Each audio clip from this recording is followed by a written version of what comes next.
Hi, boys and girls. I wanted to talk with you a little bit about math today.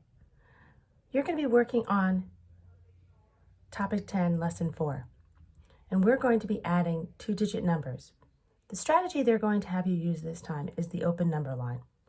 I wanted to remind you how to use the open number line. Let's look at a few examples. The first problem I have here is 11 plus 5.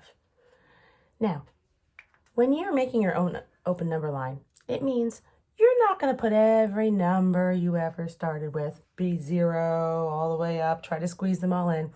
You're going to start with the first number in your addition equation, which is 11. Now, since the number you're adding to has less than 10, and it isn't an even number either, you're going to count by ones to finish this problem. You're going to make 5 hops. 1, 2, 3, 4, 5. Each hop is plus 1.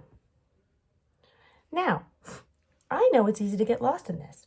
I think you remember I reminded you can make your hops come all the way down. Sometimes in class we put a box to put the number in. It can get a little messy, so that might be too much for you. It's up to you. You have to try to figure out what works best for you. But 11 plus 1 is 12. The next one, plus 1, 12 plus 1 is 13. 13 plus 1 is 14. 14 plus 1 is 15. And 15 plus 1 is 16. You made 5 hops. Means you did 11 plus 5, and your answer is 16.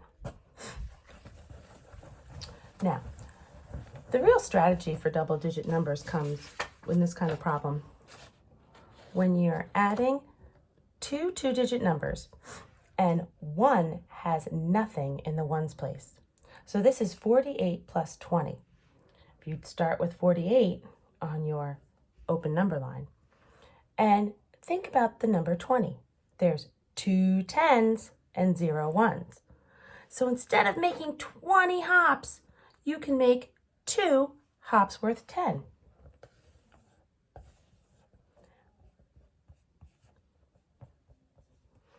"48 plus 10 is 58. 58 plus 10 is 68. So 48 plus 20 equals 68. One more important tip to remember is addition doesn't matter what number you start with. So if you're given a problem like this, 30 plus 21, even though 30 is bigger, and we sometimes way in the beginning used to start with the bigger number, we don't need to now because the bigger number actually has an easier strategy. Since 30 has nothing in the ones place, we should start with 21. Then that means we just need to do 3 hops, each hop worth 10, because 30 has 3 10s and 0 1s. So we do 1 hop of 10, 2 hops, 1 hop of 10, and I just made that messy, 2 hops of 10, and 3 hops, 10. 21 plus 10 is 31. 31 plus 10 is 41. And 41 plus 10 is 51. That's how you would use your open number line to add two-digit numbers. Remember, you want to think before you start drawing your number line. Is it easier to count by ones? Or do you have a double-digit number with a 0 in the ones place? Then it would be easier to count by tens. I hope this helps. If you have any trouble with today's math, you can come to my office hours tomorrow and we can talk about it. Take care, my friends.